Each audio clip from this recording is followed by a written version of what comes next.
अस्सलामुअलैकुम दोस्तों, अमजद अली हाज़िर खिदमत है। और आज 1 सितंबर 2023 है दोस्तों। मिड जुलाई में जो मैंने भिंडियाँ उगाई हुई थी, आप लोगों ने भी उगाई होंगी, जो कि फल लेने के लिए तैयार हैं, उनको कौन कौन सी फर्टिलाइज़र और कब देनी है कि ज़्यादा से ज़्यादा फल हासिल कर सकें। तो दोस्तों चलते हैं प्रोसेस की तरफ। जी दोस्तों, जैसा कि आपको इस बैग में जिसमें मैं दिखा रहा हूँ एक मोटी सी ब्रांच नज़र आ रही है, जो कि इसका मदर प्लांट है। तो उस पर मैंने कुछ भिंडियाँ बीज के लिए रखी हुई थी। तो मिड जुलाई में मैंने वो भिंडियों को तोड़ कर इसी के बैग में ही फैला दिया। तो वो माशाल्लाह ये भिंडियाँ उग गई और इनको मैंने आगे आगे ट्रांसप्लांट कर दिया। ये इसका मदर प्लांट है। आप देख सकते हैं कि इसको भी मैंने इसकी हार्ड प्रोनिंग कर दी थी, क्योंकि ऊपर से बड़ा लंबा हो गया था। अब ऊपर फूल आना बंद हो गए थे, तो अब इस पर भी जो ब्रांचेज़ निकली हैं नहीं, उन पर भी भिंडियाँ आना शुरू हो गई हैं। तो दोस्तों ये जो मैंने इसकी ब्रांचें काट के फेंकी हुई थी, वो अभी तक ये सूखी नहीं है, ये आपके सामने है। तो मैंने इसकी जो हार्ड प्रोनिंग की थी उसकी भी नई ब्रांचें आके उसको भी भिंडियाँ लगना शुरू हो गई हैं। तो अब दोस्तों हमारे पौधे फल पे आ गए हैं। तो हमें अब इनको कौन कौन सी खाद देनी है, अगर आपने भी भिंडियाँ लगाई हुई हैं तो दोस्तों ये इस वीडियो को गौर से देखें कि इसको कौन सी फर्टिलाइज़र देनी है। तो चूँकि इन पर अब फल और फूल आ रहे हैं, तो जब तक हम इसको फर्टिलाइज़र नहीं देंगे तो इन पर भरपूर फल नहीं आएगा। तो दोस्तों सबसे पहले जो फर्टिलाइज़र है, ये जो आप देख रहे हैं, ये मैंने ओनियन पिल्स, इसमें बनाना पिल्स हैं, इसमें गार्लिक पिल्स हैं, इसमें पोटैटो पिल्स हैं, इन सब को मैंने ब्रीक क्रश करके तो इन एक शॉपर में डाल के रख दिया था। 2-3 किलो वो गल के तैयार हो गई है। मैं बस उसको हिलाता चलाता रहा हूँ। ये देखें, ये अब बना, अभी ड्राई नहीं मुकम्मल हुई, नमी है इसमें। तो एक मुट्ठी भर के हम इसको, ये देखें, इस तरह हम अपने प्लांट में एक मुट्ठी इसकी दे देंगे, यानी कि आधा कप, एक मुट्ठी हल्की सी केलें या आधा कप इसको वो फर्टिलाइज़र दे देंगे। दोस्तों ये ऑर्गेनिक फर्टिलाइज़र है, इससे हमारे पौधों को कोई भी नुकसान नहीं होता। तो दोस्तों दूसरी जो हम फर्टिलाइज़र दे रहे हैं वो भी मेरी उसमें बनाना पिल्स ज़्यादा हैं, क्योंकि बनाना पिल्स में फास्फोरस की मिकदार कुछ ज़्यादा होती है। तो इसको भी मैंने ब्रीक ब्रीक काट के छोटा छोटा करके, और इसमें कुछ मैंने वो डाले हुए हैं, क्या नाम है, ओनियन जो पिल्स होते हैं ना, वो भी डाले हुए थे। तो ये गल गए हैं। बनाना पिल्स थोड़े मोटे हैं, क्योंकि मैंने सुखा के और उनको ब्रीक काट के सुखा लिया था और फिर मैंने उसमें डाले थे।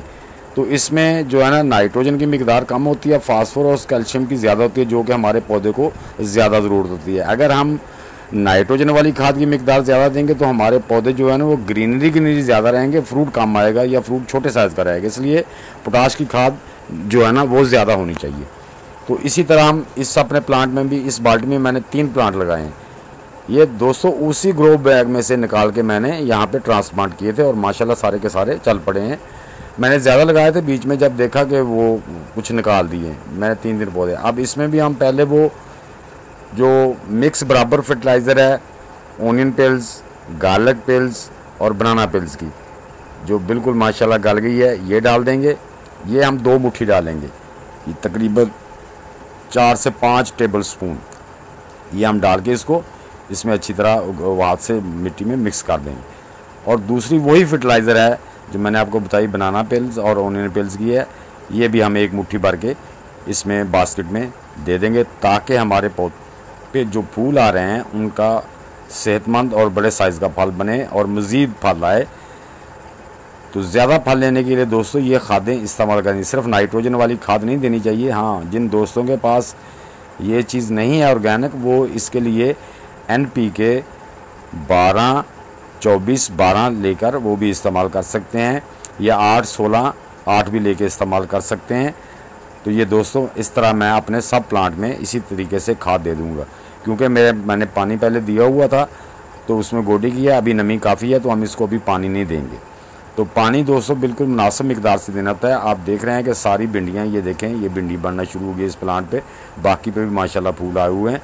तो दोस्तों अगर आपने भी भिंडियाँ लगाई हुई हैं और सितंबर का महीना आ गया है और आपके पौधों में फूल आने शुरू हो गए हैं, तो उसको ये फर्टिलाइज़र, फास्फोरस कैल्शियम वाली फर्टिलाइज़र लाजमी दें, ताकि आप अपने पौधों से ज़्यादा फल ले सकें। और दोस्तों हर 15 दिन के बाद आपने इसी तरह फर्टिलाइज़र देनी है। चूँकि तो मेरे पास तो 2 किस्म की बनी हुई थी, मैंने दोनों दे दी हैं, लेकिन आपके पास कोई भी ऑर्गेनिक फर्टिलाइज़र है जिसमें फास्फोरस और कैल्शियम की मिकदार ज़्यादा है और नाइट्रोजन की कम हो, वो देनी है जब हमारे पौधे फल पे आ जाते हैं। अगर आप नाइट्रोजनी खादें देंगे तो पौधा ग्रीनरी पुशी तो रहेगा, लेकिन उस पर बड़े साइज़ का और ज़्यादा फ्रूट नहीं आएगा। इसलिए अपने पौधों को ये फर्टिलाइज़र लाजमी देनी होती है। तो दोस्तों आप भी अपने पौधों को इस तरह फर्टिलाइज़र दें। और ये देखें, ये मेरा प्लांट जिसकी मैंने हार्ड प्रूनिंग कर दी थी, ऊपर से काट दिया था, अब इस पर भी जो नई ब्रांचेज आई हैं उस पर भी दोबारा से 2-2 ब्रांचें निकल आई हैं, उसके निकलना है। और दोस्तों अगर भिंडी की साइडों में से ब्रांचें निकलें तो उनकी जो प्रूनिंग कर देनी होती है, वो साइडों वाली जो ब्रांचेज निकली उनको तोड़ देना होता है हाथ से या काट देना होता है। जो मेन ब्रांच सीधी जा रही है भिंडी की, वही रहने देनी चाहिए। उम्मीद है दोस्तों मेरी ये छोटी सी वीडियो आपको पसंद आई होगी। अगर पसंद आई है तो इसे लाइक और शेयर लाजमी कर दें। नए दोस्त वीडियो को लाइक, शेयर और चैनल को प्लीज़ सब्सक्राइब करके बेल आइकन को दबा दें ताकि हर नई आने वाली वीडियो की इतला सबसे पहले आप तक पहुंच सके। तो दोस्तों मिलते हैं इंशाल्लाह नेक्स्ट वीडियो में। तब तक के लिए अब सब दोस्तों को अल्लाह हाफिज़।